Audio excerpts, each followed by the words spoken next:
Asimov has defined 3 basic principles of machine ethics designed to prevent autonomous robots from harming humans.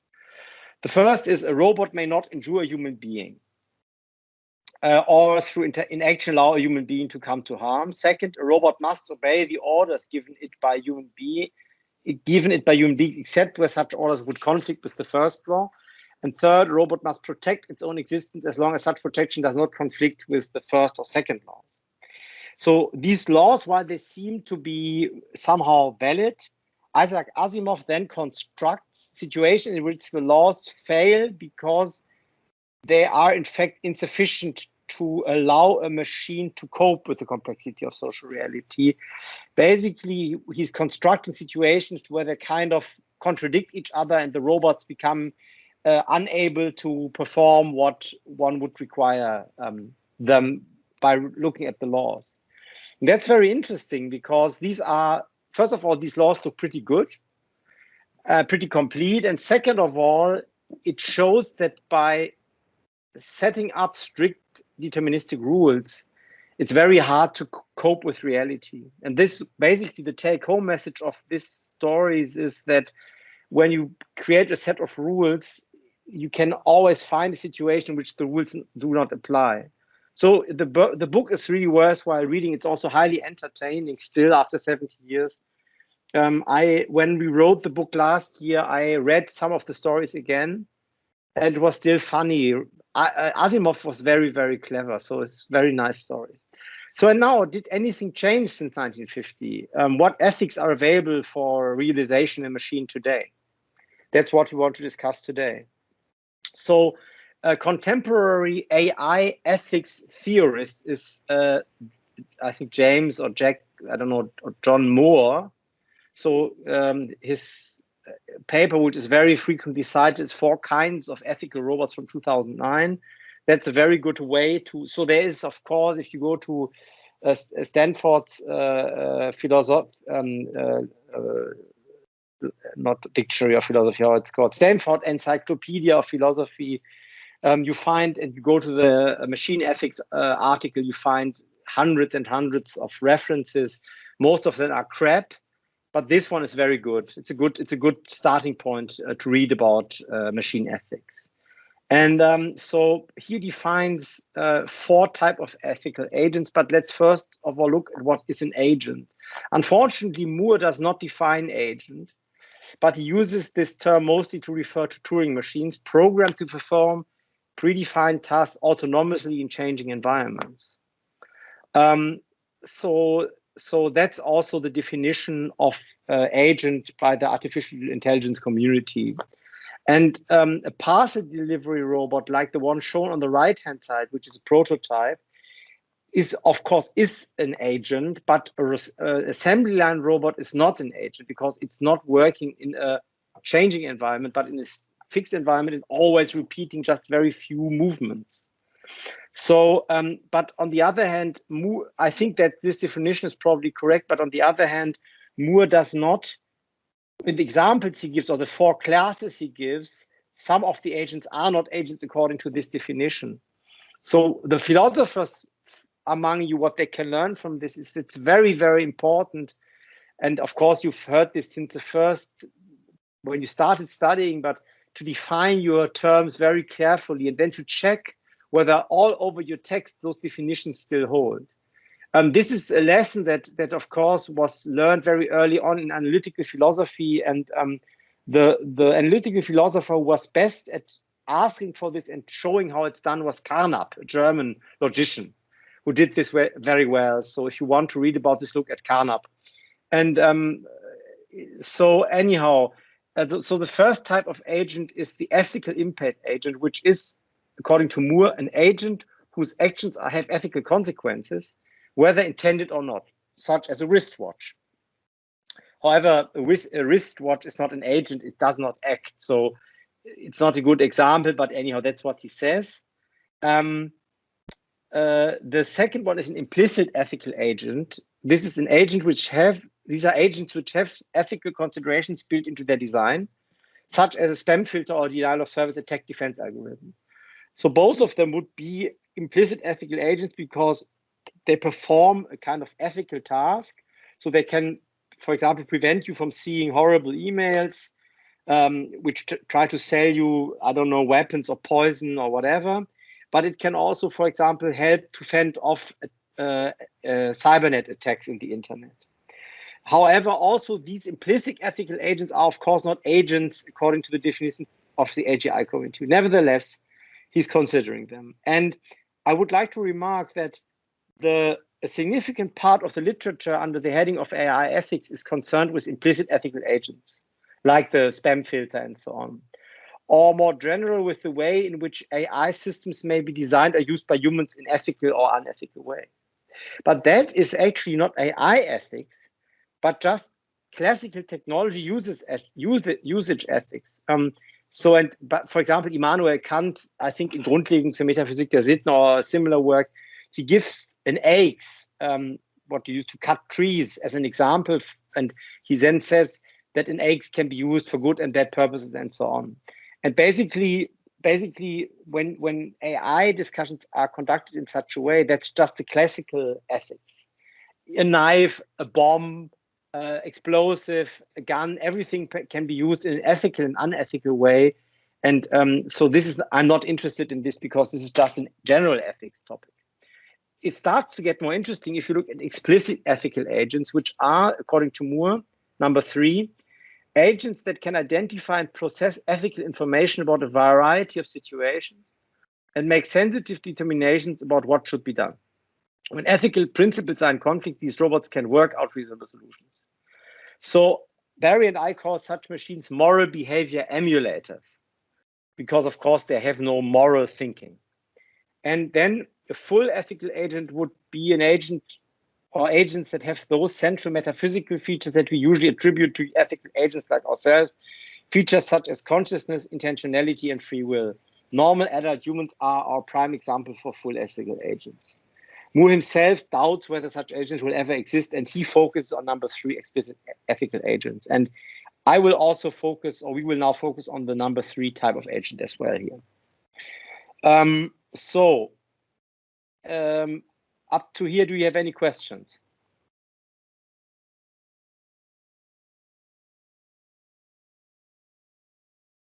Okay, can you still hear me? Yeah. Yes, very good. So let's move on. So this is a very heavily loaded slide, but I've made it like this because Barry will give you the presentation also in printed form, and then you can use this to read some stuff. So if you want to build an ethical agent, we would need an ethical framework that can be implemented.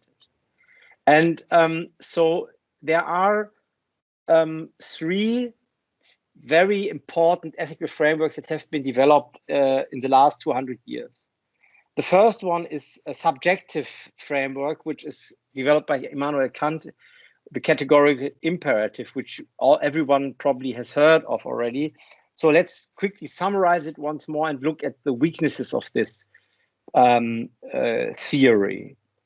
So Kant says, or the imperative says, act only according to that maxim, whereby you can at the same time will that it should become a universal law. So a maxim is, of course, a principle of action, and you should, every time you have such an action, you want to take an action, you should ask yourself, could this become a universal law? And at the first glance, that seems to be reasonable, but there are many problems with it. And the first one to point this out was actually Hegel. Now, I'm not a fan of Hegel. I think Hegel was he was mad. And I mean, he's a very interesting philosopher, but he was essentially mad. And I'm not a fan of his, but he was the first one to give a very good and interesting critique of Kant. And so there are the following problems with Kant's theory. First of all, it's subjectivist. So that means that the individual will create the values that shape moral behavior, which is probably, oh, there's also typo here, but anyhow, I can still correct it later. So, which is problematic because, as Hegel points out, an evil individual could believe that killing someone is something good because he hates mankind and think mankind should be annihilated. And then he could say, well, actually my maxim to kill somebody could become a universal law, because then mankind would be destroyed, and that's actually what I want. So basically, the subjectivism in Kant's maxim presupposes values that are positive, but Hegel says that the subjectivism is dangerous. And actually, you can see this very often in moral-laden politics, when politicians have raised their political maxims to moral or ethical maxims and say, this is an ethical question to do this and that. Very often, these are just political interests, but they are hidden as ethical, and very often they are subjective. So that's the biggest problem. Second problem is that this maxim, this imperative, requires a free will. And the free will definition that Kant is using is self-contradicting, because if I have a free will, to act freely, I need a free will. But then, if I have a free will, how can a free will be forced to follow the categorical imperative? And if it cannot be forced to follow the categorical imperative, is it then still a free will? Now, according to Kant, the real free will is only the will who follows the categorical imperative, but then it's not really free anymore. So this is a big problem. The problem comes actually from one of the best passages in Kant's Kritik der reinen Vernunft, where he shows, which is called the Antinomienlehre, where he shows that there are some ideas that the human brain is trying to answer, which it can never answer. Like, is the universe finite? Is time finite? And is there a free will? And is there a free will? He says that we cannot answer it a priori, because it's a self-contradicting question, but then he tries to answer it with the categorical imperative, which doesn't work out. Also, the source of the imperative is ill-defined, because Kant says it has a transcendental source, but then that's speculation, right? We cannot really know whether there is a transcendental source of this. So there is also no clear statement in Kant where this imperative really comes from. He even says it's a synthetic proposition, synthetisches Urteil a priori, which I think he cannot really justify. And then the biggest problem is that this categorical imperative is empty without values which allow the individual to determine whether a maxim should become a law. So it has an implicit need for values. And I think that Kant, at the end of the 18th century, he didn't recognize this implicit need for values, because in the Enlightenment age, the Christian values, which were also encoded in the natural law, which was, for example, already described by Hobbes and also later Pufendorf, whom you may not yet know, but who was the most important philosopher of natural law.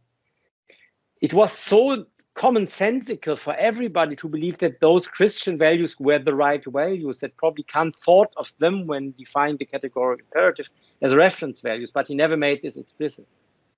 So this is the problem. This is a set of problems with the categorical imperative. The first who really criticized all of them in a very detailed fashion was Max Scheler in his book about ethics, which is called Der Formalismus in der Ethik, which is a thick 1000-page book written in very heavy German language. I doubt whether any of you will ever read it unless one of you is German. But it's a very good book, but it's hard to access for non-Germans. Anyhow, so this is important. The categorical imperative is still an important philosophical framework, because it was the first attempt to create a really formal way of stating ethics. That was the first way it was done. Before Kant, ethics was either Christian ethics or virtue collections. So Aristotle and other classical philosophers produced virtue collections to describe ethics, and Kant was the first one to go beyond these virtue collections. He said that these virtue collections are arbitrary and that we need some more fundamental principle, but this principle has obviously failed. The next big attempt to do an ethical framework was utilitarianism in the 19th century. John Stuart Mill, all of you have heard of him, was the was one of the most important utilitarianists, and he said that the morally right action in any given situation is that which would contribute to maximal happiness given that situation. So he wants to maximize happiness. That sounds strange to some extent, because so one could think that his maximal happiness is again killing others, and then he could all the time try to find a situation where he can kill someone to feel happy. So it sounds very strange as well. So, and the problems are, and have been also listed by many, and you learn them when you do an ethics course at college.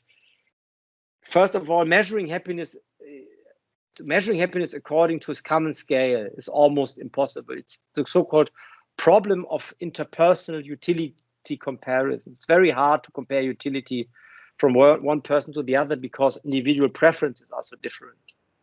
So I enjoy mathematics a lot and like to spend time with equations that some of you do as well, but others hate it.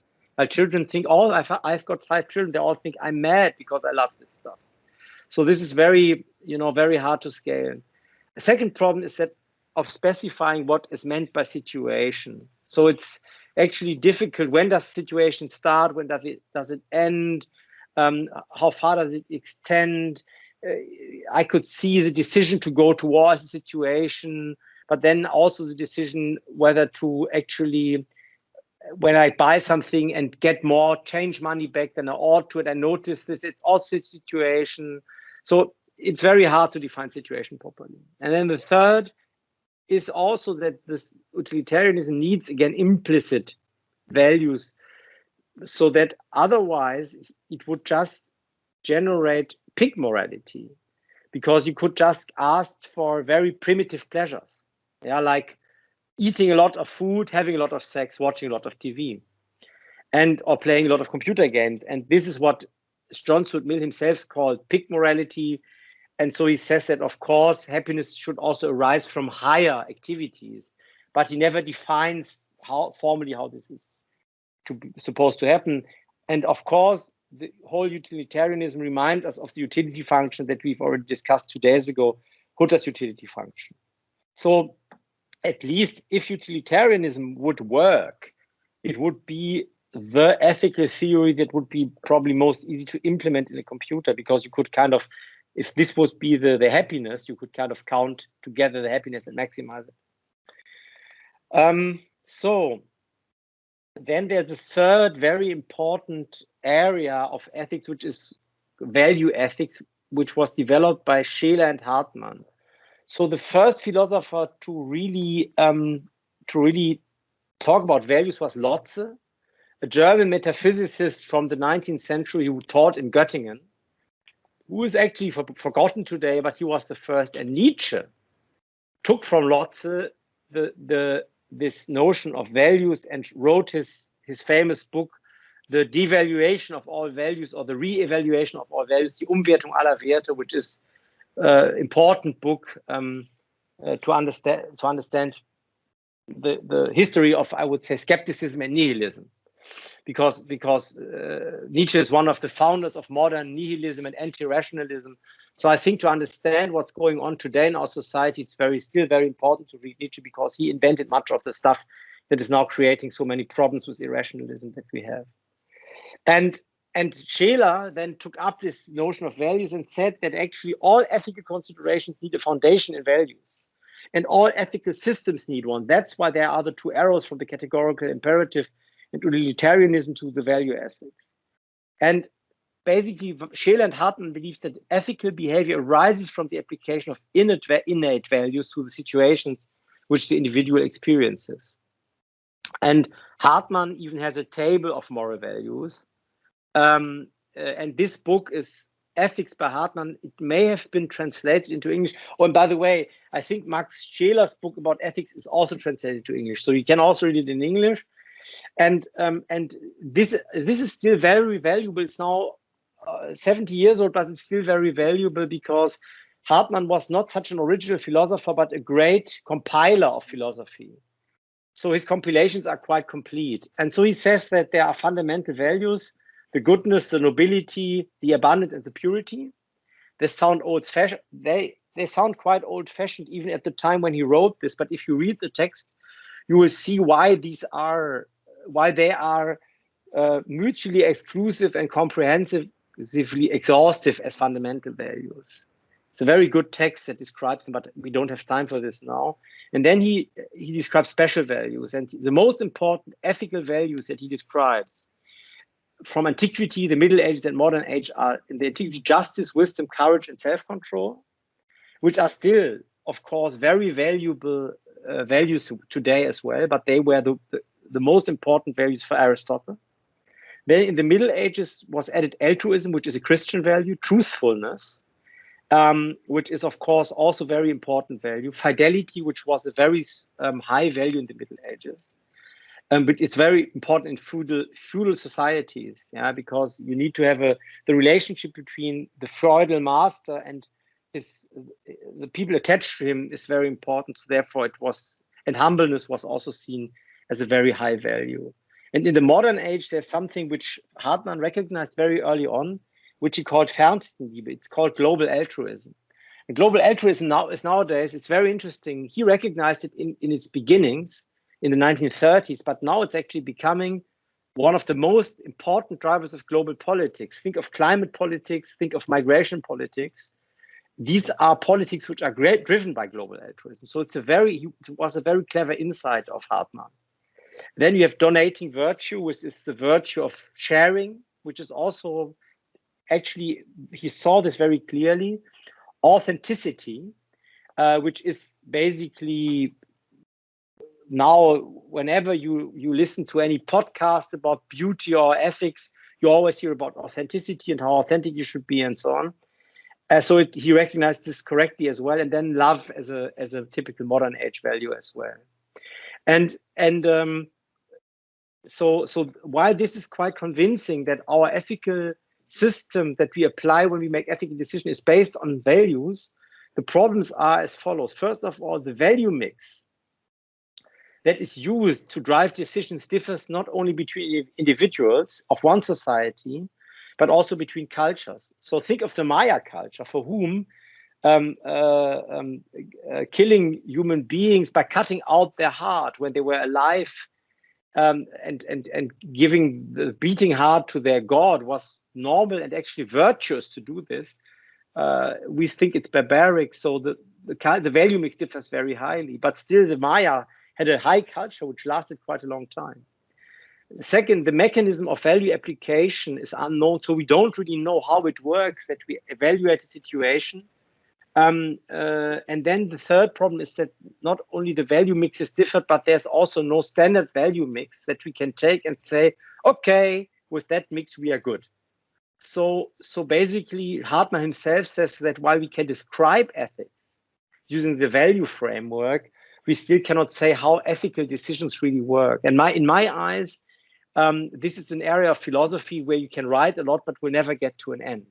It's a speculative area, metaphysical area that is open-ended, and everything you read about ethics may be interesting, but in the end, it's endless. You cannot solve it. That's basically what I would like to say. So basically, though you could implement the ethical framework of utilitarianism, you still would have to say, what is the R? What is the pleasure or the positive sensation, the positive value that is supposed to be implemented here? And then you will very quickly notice that it's very different from situation to situation. So these are the very, very short, I would say, primer on ethics. If you want to read more about the topic, starting with Hartmann is surely a good idea, because then you can go back in history. He's actually reviewing all the values, all the ethical systems that have been developed since Socrates. And it's a very, very good and clear representation. I think it's also available in English. It's a great book. So it's actually interesting to see that it's not always the latest stuff that helps you most, but this is old but still very, very valid. And especially because in ethics, to be honest, not much has happened since 1949. There has not been much progress. Okay, now we have finished the first slides. Are there questions by now regarding what I've said so far?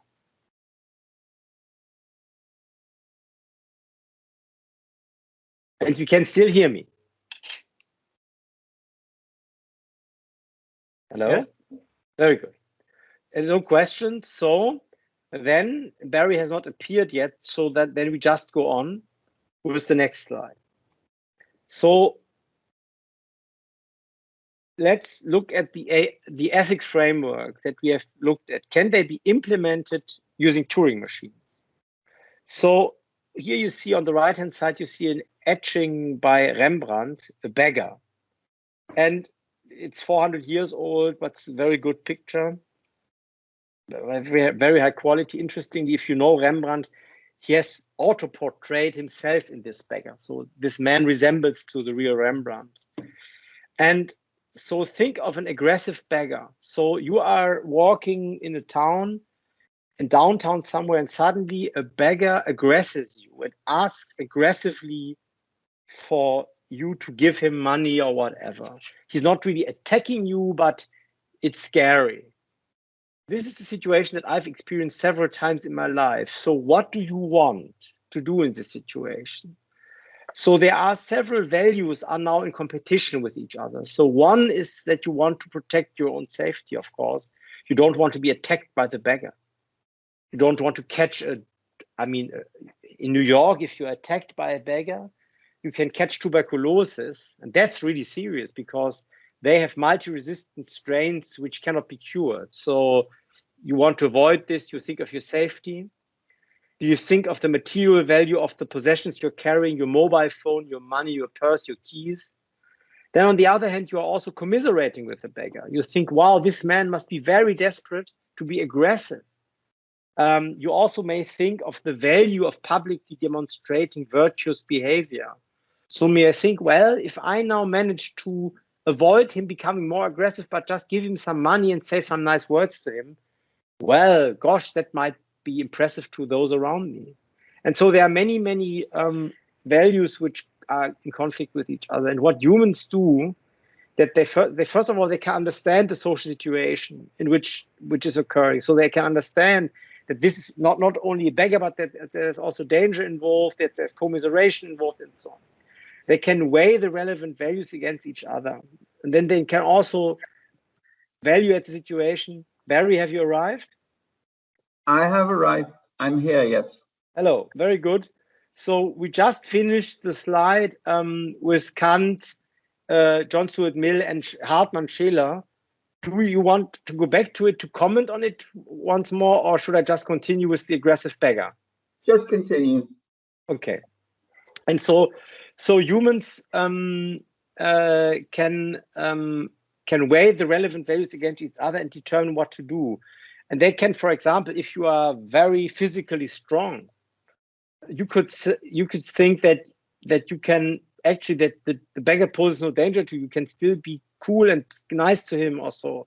But if you are yourself brittle and weak, you may really want to get out of the situation, and so on. So you can use your own emotions, your intentions, the emotional and intentional state of also the beggar, but also of the others around you who also participate maybe as bystanders in the situation. And you can do this using intersubjectivity, which Barry might have mentioned. Intersubjectivity is the skill of trying to understand spontaneously the emotions and motives of other people. And it is in its full form a typical human trait, though also mammals have some of it. And it works via eye contact, by interpreting others' gestures, body positions, movements, but also, of course, language, and also facial expression, postures, and so on. And this is a very, very difficult skill. And in one of your questions, you were asking, what about autists? Yes, autists have much less of it, but they also have some of it. You can see this. We get back to the autists later. But anyhow, so humans evaluate such situations like this aggressive beggar situation using intersubjectivity. And then what do humans do? So So ethical judgment is required to deal with such a situation in many other social encounters. And these ethical judgment capabilities are a subset of our social capabilities. So our social capabilities go far beyond ethical capabilities. There are many more than just ethical ones, but there are a subset of them. And the problem is with machines that they cannot understand social situations because they lack the ability to interpret the situation. So they cannot really understand what's going on. They lack the intersubjectivity, and they also lack the ability of interlocutors to understand their intentions. So when interlocutors talk to each other, they understand the intentions of each other, and that is actually what drives the conversation, makes a conversation productive. And if they fail to understand each other's intention, this can create conflicts, but very often it creates interruptions, asking, what did you mean? Do I get it right by assuming that you meant this and that, and so on? And all of these machines cannot do. They also lack an understanding of social norms and social contexts. We could explain the example of queuing and what's happening, what happens, what conflicts arise in queuing. If Barry, you may do this once I'm done with the slide. So machines don't have ethical judgments. They lack intersubjectivity. They cannot understand the emotions and intentions of others. And also, they do not have a value system which they can use to drive moral acts, which is what we have. And we will see this in the next slide. But Barry, maybe you want to recite one or more other situations to illustrate the difficulty of making moral decisions. Did you talk about the robot cop? Yeah, the robot cop is a good example. So there are many movies. There's a famous movie called RoboCop. I think it was originally made beginning of the 90s. It was then remade more recently. And there are other stories about robots which act autonomously as policemen. But the problem is that while it's possible to figure out a robot who is like a traffic light, who just is directing traffic, if you think of a robot tasked with stopping a car for, I think it's called stop and frisk in the US, so to search, to question the drivers of the car, to question the passengers, to ask for the license, to just kind of to control what's going on. Such situations are very, very complicated. They can escalate very quickly. They are one of the situations that every year also lead to death of policemen and also of passengers of cars, because conflicts arise, they get out of control. The policeman feels threatened, he draws his weapon, the other party shoots first, and so on. The second policeman opens fire as well. This is happening regularly in the US. And so these situations are very, very hard for a policeman to deal with properly. And it can be very simple, but it can become very difficult. And you need to guess from how the people in the car behave, actually, whether you want to stop them in the first place. And then once you've stopped them, you need to see how they react, what's going on, and so on. And this is a task that requires a lot of intersubjectivity, moral judgment, but also knowledge of social norms, which is an everyday situation, which is which is not possible to master for a machine. Also because machines just lack the ability to conduct sensible dialogue.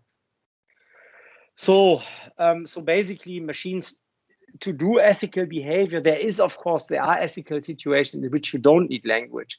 So in winter, when you walk by a pond and there's ice on the pond, and you see that a child the ice is breaking, the child is in danger of drowning in the icy water.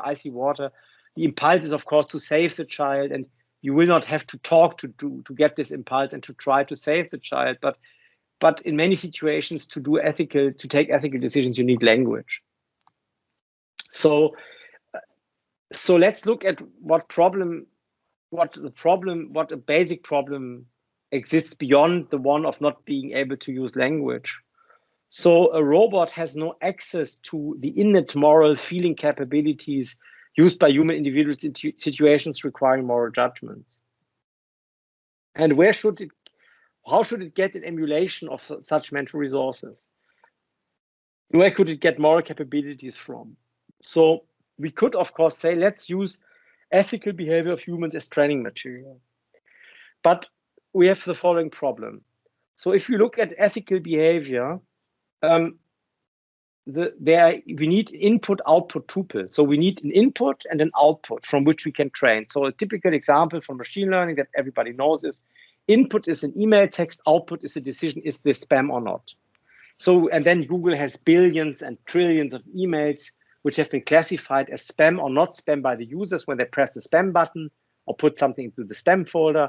And so Google has a huge set of training material with clearly defined tuples.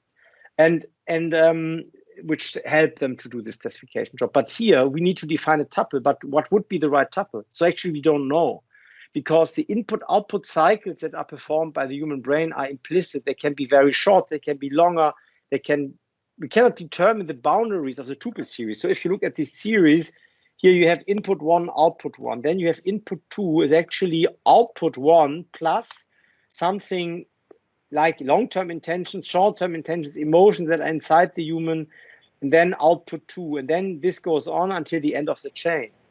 And as you can see here, that's not a Markovian chain, because situations that are far back in the past, so now we are at step n, and we not only take into account the output of step n-1, but we may go back as far as output 1, and then and so on, and add another set of intentions and so on to create output n. So, and we don't know how to set up the tuples. Yeah. So, for example, in the aggressive beggar case I showed, we would need an adequate universal machine representation of the situation. So we would need the objects in the situation, the people, the language, the non-verbal behavior, such as the facial expression, gesture and posture, and other behavioral components. For example, the aggressive movements towards the beggar's target, how bystanders behave, do bystanders seem to be helpful, or are they scared as well and are preparing to run away? It's just such a complicated situation. And we have no idea how to represent such behavioral output. And furthermore, the system, so we don't know how to present the input, we don't know the boundaries of the tuples, we don't know how to represent the input, we don't know how to represent the output. The output itself may be non-verbal, it may be just, facial expression, like a frown or a smile. It may be very, very subtle, and it's very hard to represent this. Then furthermore, the system producing the behavior is in any case complex. You know that the humans participating in this situation are complex systems, so they produce non-ergodic output. And thus, we have, I don't know whether Barry has told you enough about it, but I think I've mentioned as well last time that complex systems don't produce sampleable output. So the output they produce, if you sample it, you never get an adequate training distribution because the output is non-ergodic. So it's different every time. And if you start sampling it, and training a machine using it, well, then the next sample you receive is not part of that distribution. That's what machine learning or machines cannot cope with. And so even if 1 to 4 would be solved, if all of this could be solved, then you still would have the problem because there are no examples. Most of us behave unethically every day or regularly. Yeah, human beings are imperfect. Martin Luther said that we need to be baptized again every day because we are so sinful. I mean, that's a medieval way of saying it, but basically human beings are, of course, full of mistakes and errors. And with the exception of some saints, the behavior of humans does not offer sufficient training examples of ethical behavior. And so we could never adequately sample adequately to learn such behavior. And so this is just a partial presentation of the problem, because the more fundamental problem is that of representing language and situations. But we've talked a little bit about it. And so that's also why there can be no explicit ethical agents, because there's no way for the agent to understand the situation and to react properly to it. And I believe that understanding a situation is already very, very difficult. And we don't know how it works. I mean, if you think of a dog has primal intelligence, not objectifying intelligence, but primal intelligence. And the dog can actually understand social situations in a rudimentary fashion and react adequately to it. But it's a huge set of capabilities that are required, and we don't know at all how they work, not even in a manner that is more simple than a human being. So these were basically what we wanted to show as slides about the topic of machine ethics. So I think that if we go back to Moore, before you move on, can I just raise an issue about that slide, the slide there? So I'd like to see if I understood correctly this I1, O1, I2, Y business. So I'm going to give you an example of such a chain, and you tell me if I'm understanding correctly. Yes. So this is the beggar. I am in the street and the beggar approaches me. That's input 1. And I smile. That's output 1. Is that in the right frame? Yeah, that could be. That could be one tuple. Okay, then input 2 is that the beggar approaches me even more closely. And now what would be the, and so that would be a function of my smile. And now what would be the Z1 in this equation? So basically, you are right. The way the tuple is set up is incomplete because there's novel. So Z would actually be the novel situation you are witnessing, plus so the notation is not perfect yet. So it would be the novel aspect, so that the beggar is approaching even more, plus your intentions. And the Y is an operator that takes the previous situation, the new data that you receive from the changing situation outside, plus the data, the historical data inside your head, your personality, your long-term and short-term intentions, your hexis, how is hexis called again? Disposition. Disposition. So yeah. So the notation. Okay, so I3 might be this function of the beggar reaching, not just approaching me, now reaching up to me and grabbing the lapels of my jacket and pulling me towards him. And then the intentional part would be me now responding negatively. So I stop smiling and I start shouting or something. Yeah. However, you are now already slicing up the tuples in a way that seems intuitive, but there may be much shorter tuples happening. Yeah. Which you are unconscious. Yeah. So that's also the problem, that this is of course one way to then define tuples for the situation. But first of all, that it may not really be right, and second of all, it's different for each situation. Yeah, but now you're just proving that we can't really define training tuples. Yes, because everything is implicit. Yeah. And now, of course, I mean, some of the questions asked by the students were also regarding to that. Of course, implicit knowledge can also be trained, and we will get back to this when we address your questions. Like, machines can classify images, but how can this be if they cannot do interpretation, as we say? Yeah. And so it is possible to mimic implicit functions and operators to a certain extent, but we will discuss this later. But of course, this tuple series is imperfect, and it can't be perfect because its aim is just to show that it cannot be written up properly. Yeah. Now, what I wanted to say is, if we go back to Moore and look at his claim that explicit agents are possible, I think that he didn't think it through properly. I think that he didn't think what it really means to do an ethical decision. And that one needs to, I think, and the best accounts given for ethical decision making are provided by the phenomenologists Scheler and Hartmann. Of course, they're not perfect. They're just descriptive, and they may be there are many reasons to criticize them, but they approximate the huge complexity of this process. And Scheler has a very good passage about it somewhere where he describes the different steps that can occur in such situations. And I think if you look at that and think of the daunting complexity of this, then it becomes clear that saying, oh, it will be possible to make an explicit ethical agent is quite, is probably not properly thought through. Because we lack everything. We lack the value framework, we lack the decision-making framework, we even lack we don't understand how the perception of the situation works, and we also don't even understand how we actively do our part in perception, because perception is not passive.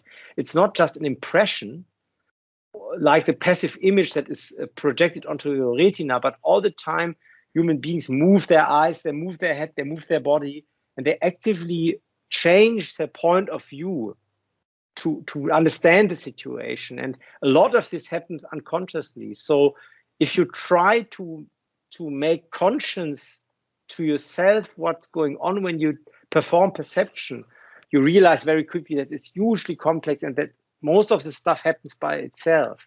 So that our biology helps us to do perception, that the layer that we consciously think of is just a small part of it. And so that's why I think that it's not possible to write down a mechanical recipe for perception or moral decisions. And if we lack perception and language, anyhow, we lack moral decisions. So let me just point out that you are choosing the most difficult kind of ethical decision making, namely ethical decision making on the fly in a face-to-face encounter.